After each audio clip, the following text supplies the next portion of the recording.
Bismillahirrahmanirrahim.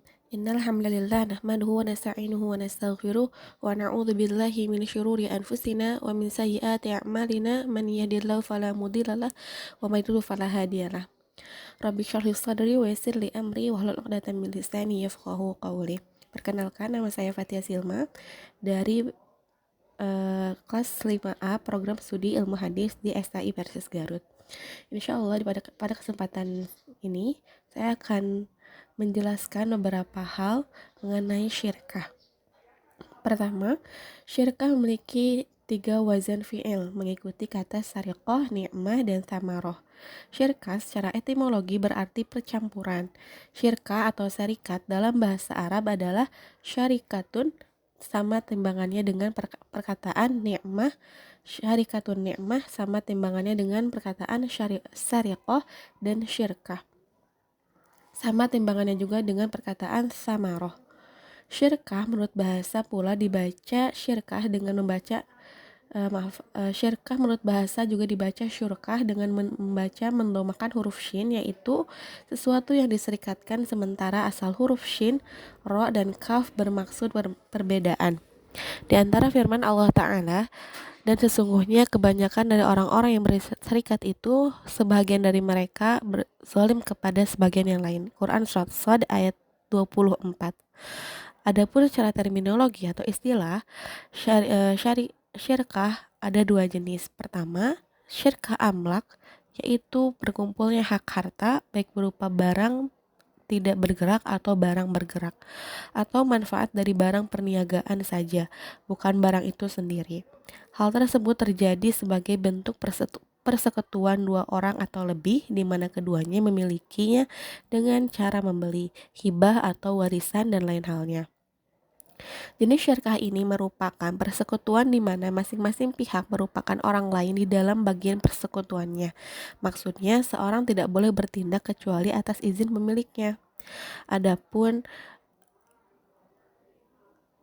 definisi syirkah secara terminologi yang kedua, yaitu syirkah uqud. Yang kedua itu syirkah uqud. Syirkah uqud adalah berkumpulnya hak pembelanjaan harta, baik dalam penjualan dan lain sebagainya. Bagian terakhir inilah yang akan didiskusikan pada kesempatan kali ini. Di sini pembelanjaan harta masing-masing dari kedua belah pihak yang bersekutu dapat terlaksana dengan kepemilikan bagian hartanya atau ia sebagai perwakilan dari bagian persekutuan orang lain. Syirkah ditetapkan berdasarkan Al-Quran, Sunnah, Ijma, juga Qiyas. Di dalam Al-Quran, Allah berfirman, dan sesungguhnya kebanyakan dari orang-orang yang berserikat itu, sebagian mereka berbuat zalim kepada sebagian lain.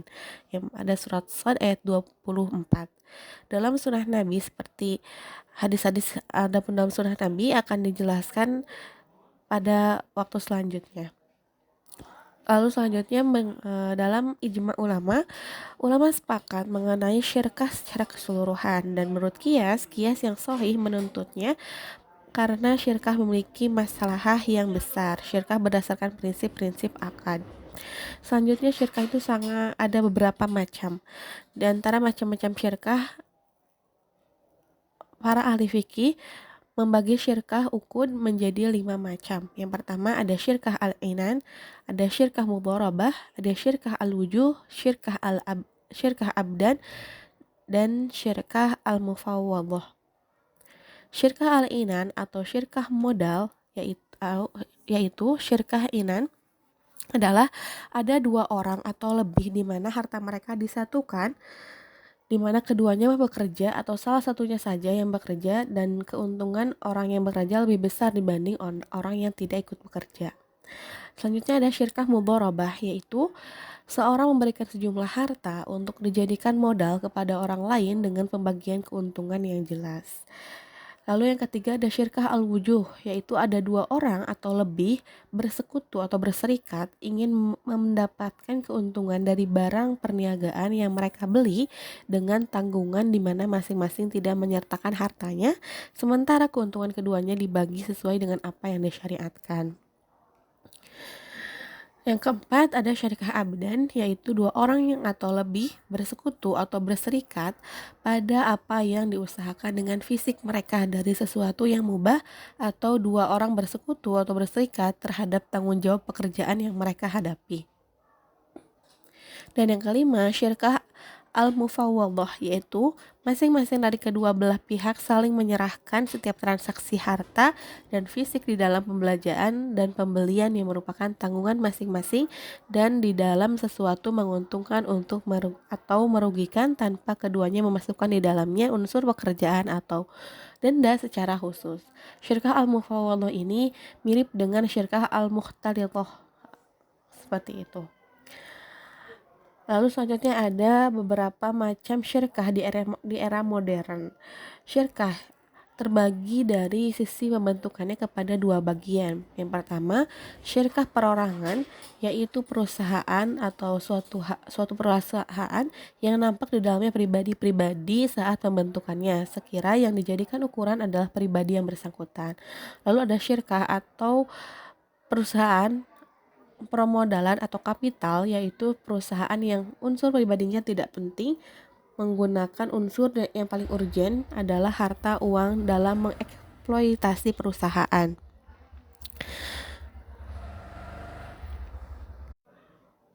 Dan selanjutnya kita memasuki hadis-hadis mengenai syirkah dalam kitab Bulughul Maram, dalam bab jual beli di dalam kitab Bulughul Maram. Hadis mengenai syirkah ini di dalam bab jual beli dalam kitab Bulughul Maram ada 3 hadis.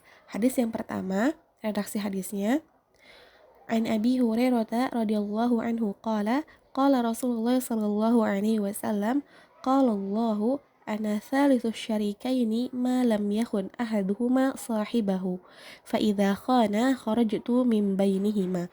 Rawahu Abu Dawud wa sahahahul Hakim. Dari Abu Hurairah radhiyallahu anhu, dia berkata, Rasulullah shallallahu alaihi wasallam bersabda, aku adalah orang ketiga. Allah Subhanahu wa taala berfirman, aku adalah orang ketiga dari dua orang berserikat, selama salah satu dari dua orang tersebut tidak berkhianat kepada temannya. Apabila ia berkhianat, maka aku keluar dari keduanya. Hadis riwayat Abu Dawud dinilai sahih oleh Al-Hakim.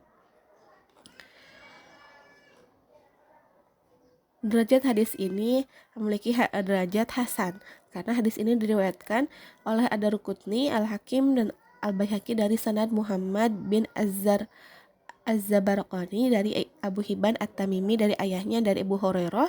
Lalu ia mengemukakan hadis. Al-Hakim berkata, hadis di atas sahih sanadnya dan disetujui oleh Az-Zahabi. Al-Munzir meriwayatkan di dalam At-Targhib wa Tarhib. Al-Albani berkata, hadis ini memiliki sanad yang dhaif. Di dalamnya terdapat dua illah. Pertama, ketidaktahuan orang tua Abu Hibban At-Tami. Az-Zahabi di dalam Al-Mizan juga berkata, hampir saja tidak diketahui.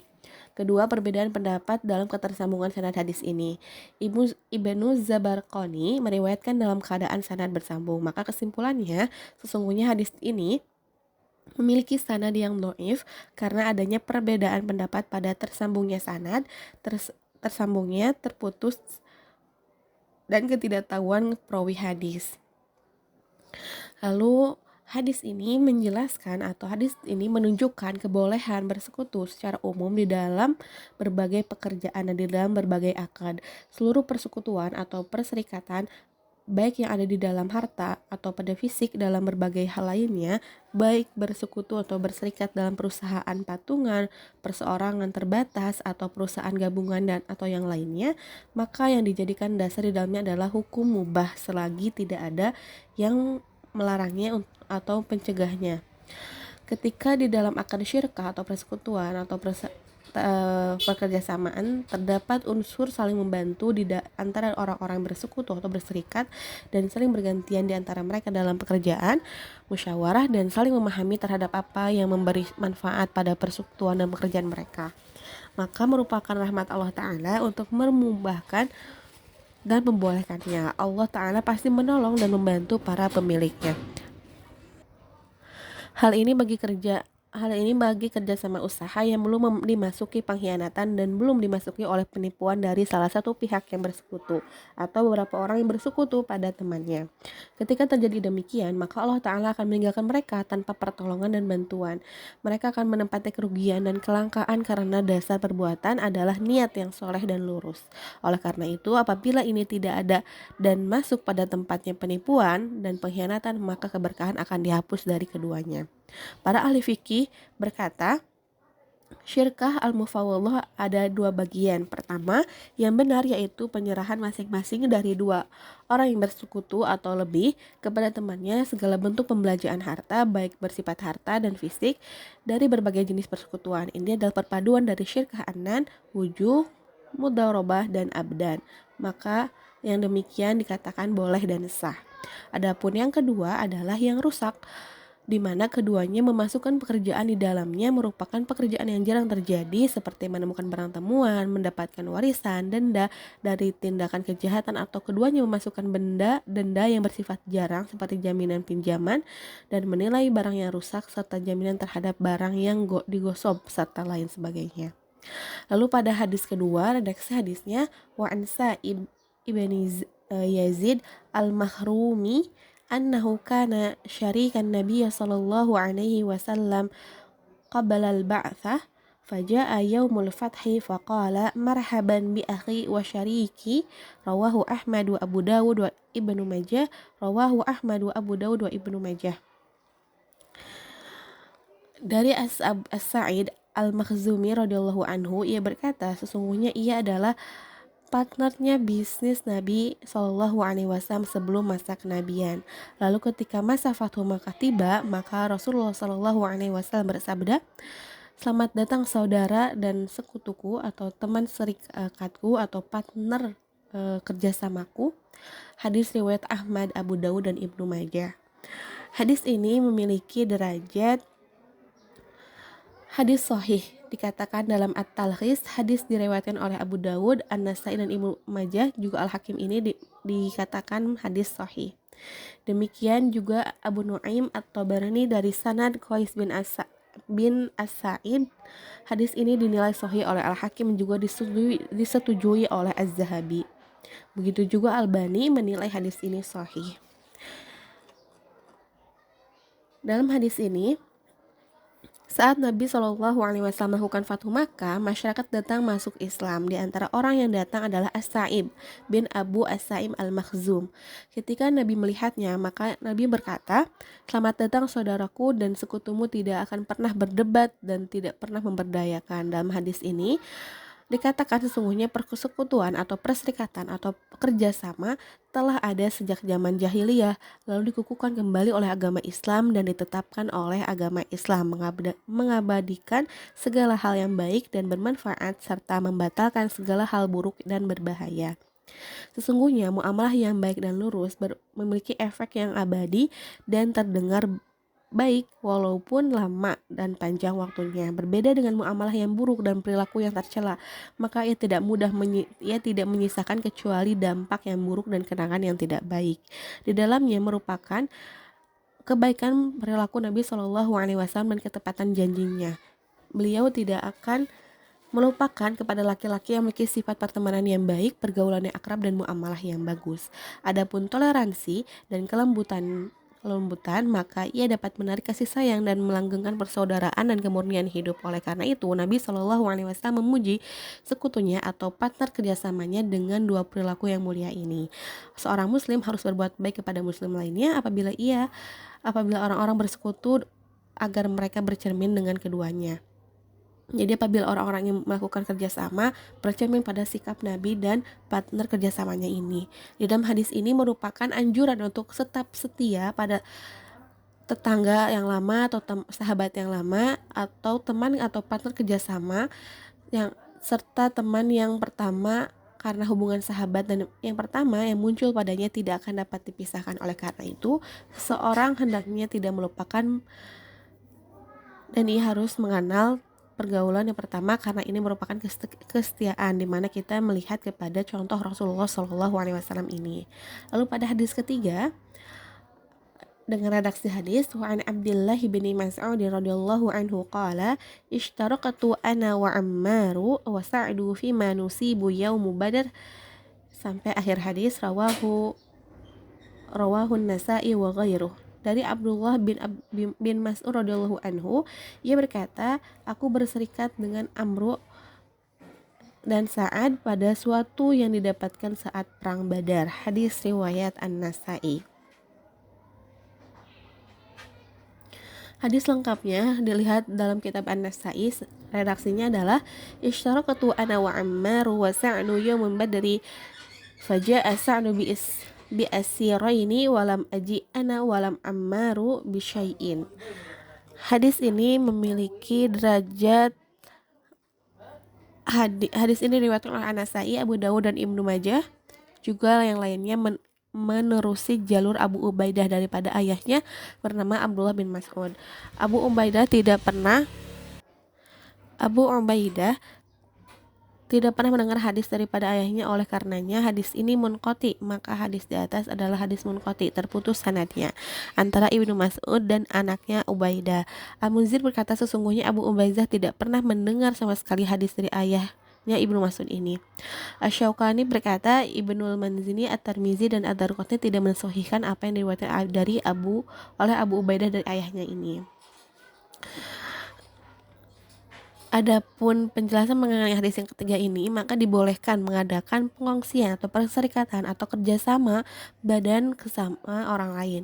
Pendapat ini menurut Imam Malik dengan syarat usahanya satu jenis, sementara mazhab Hanafi tidak menjadikan sebagai syarat.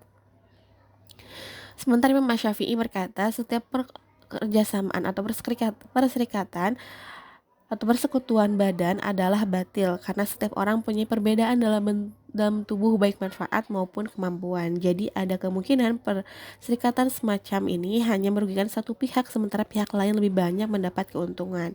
Ini sama halnya dengan melakukan perserikatan atau perkerjasamaan dalam hewan ternak, sedangkan hewan-hewan itu tetap dipisahkan antara satu sama lain tanpa disatukan supaya susu dan anaknya anaknya dapat diketahui secara berasingan.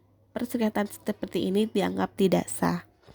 Pendapat Imam Syafi'i turut dikemukakan oleh Ibnu Hazm dengan menambahkan mazhab Hanafi tidak membolehkan pengkongsian atau perserikatan badan terhadap hewan buruan, dan mazhab Maliki pula tidak membolehkan perkongsian atau perserikatan badan jika memiliki dua tempat yang berlainan. Menurut Ibnu Battal, ulama telah bersepakat bahwa pengkongsian yang betul adalah setiap rekan kongsi mestilah mengeluarkan modal yang sama besar, kemudian mereka menggabungkan dan menjadikannya sebagai modal gabungan, dan mereka kemudian bersama-sama mengelola dan mengusahakan modal itu. Jika kadar modal mereka berbeda antara satu sama lain, maka itu tetap dibolehkan, tetapi keuntungan dan kerugian dihitung sesuai dengan modal yang telah dikeluarkan oleh masing-masing mereka. Mungkin ini hanya sedikit penjelasan mengenai syarikah dengan berlandaskan pada tiga hadis tentang syarikah pada bab jual beli di kitab Bulughul Maram. Segala hal yang baik datangnya dari Allah dan segala hal yang buruk datangnya dari saya pribadi.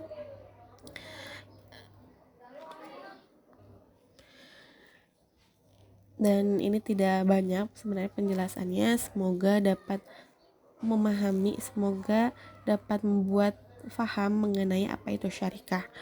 Ditutup dengan doa, Rabbana atina fid dunya hasanah wa fil akhirati hasanah wa qina adzabannar.